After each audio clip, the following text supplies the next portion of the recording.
Así es, muchas gracias, Vanessa. Estamos aquí en la Ciudad de México con Thaís. Muchas gracias por estar con nosotros. Un placer. Cuéntanos, tú eres una periodista medioambiental y dices que tu trabajo ha ido evolucionando junto con tu percepción de la crisis del clima. ¿Cómo ha sido esa evolución? Bueno, yo estudié comunicación social, siempre con la idea desde chica de ser justamente periodista.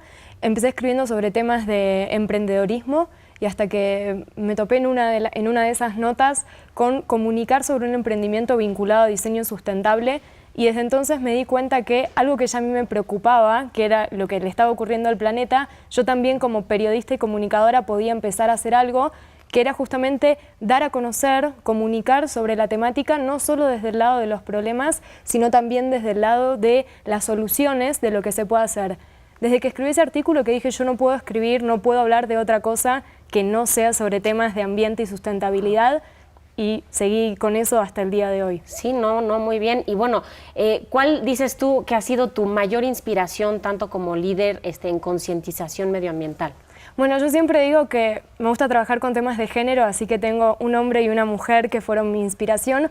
Como mujer, Jane Goodall, con todo el cuidado de los animales, ¿no? Esa dedicación que ha tenido en tiempos en donde la concientización ambiental no era lo que es hoy, hay que entender eso, y ella tiene 81 años. Sí.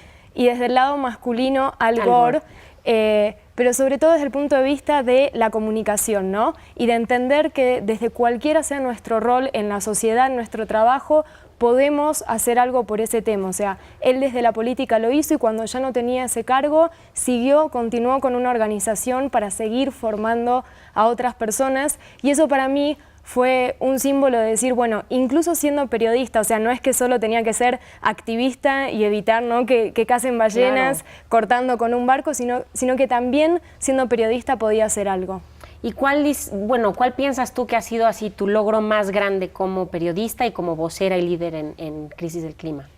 Yo creo que fue la experiencia, ¿no?, de haberme capacitado con Al Gore, haber tenido la experiencia de empezar a ser Climate Reality Leader, por una cuestión de que a uno lo permite formar desde muchas cosas, pero sobre todo entender cómo comunicar sobre estos temas. Porque muchas veces la gente puede leer, puede escuchar noticias de cambio climático, pero es un desafío muy grande el que tenemos los periodistas respecto de cómo comunicamos. Claro. Porque muchas veces el tema del cambio climático es apocalíptico, pareciera apocalíptico. Sí. Y el desafío que tenemos es en contar el problema, pero por sobre todo también contar qué es lo que la gente puede hacer, cualquiera sea su lugar, ya sea desde quienes tienen roles en empresas, quienes están en el sector público y también el ciudadano común. Claro, y motivarlos, ¿no? Como con una partida positiva. ¿Y qué dirías tú? Bueno, tú enfatizas muchísimo el tiempo y la relación que tiene el tiempo con la crisis del clima, y mismo has dicho que el ser, digamos, activista medioambiental es a veces más importante que la propia política. Cuéntanos un poco sobre eso. Sí, yo me gusta entender el activismo, ¿no?, desde el punto de vista del actuar, porque muchas veces el activismo se lo ha vinculado únicamente a ciertas asociaciones, y yo creo que tiene que ver con el actuar, con las cosas que nosotros podemos hacer en el día a día.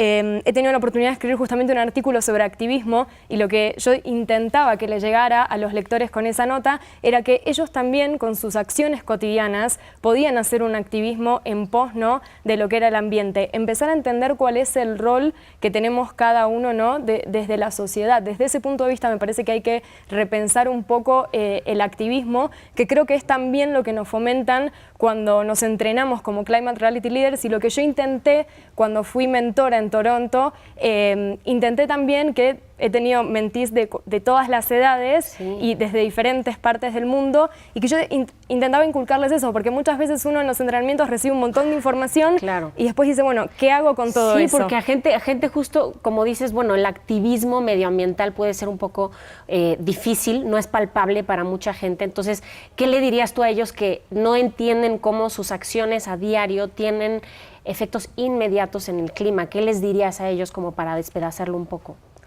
Yo creo que lo que les diría es entender que es un problema que es real, más allá de lo que diga cualquier persona o de lo que diga cualquier institución, ¿no? Es un problema, que empiecen a tratar de identificar justamente cómo ese problema los está afectando en el día a día, ¿no? En su ciudad, en su barrio, en su país, Y sobre todo entender la posibilidad desde el consumo, el impacto que podemos generar nosotros desde el consumo, que es algo que muchas veces parece invisible, pero desde ahí nosotros también estamos generando un impacto y tenemos la posibilidad, ¿no?, de cambiar la situación. Yo siempre digo, entender el cambio climático es entender que el ser humano es el origen del problema. Claro. Y eso es una mala noticia. La buena noticia es que todavía estamos a tiempo de cambiar ese mismo problema. Sí. Está en nosotros justamente si queremos pasar a la historia como los que revertimos la situación o como los que la continuamos. Sí, pues eso estamos haciendo ahorita, ¿no? Y bueno, estamos en vivo. Muchas gracias por estar aquí con nosotros en México. Y Vanessa, regresamos con ustedes y a Al Gore, a Nueva York. Les mandamos un abrazo a todos por allá.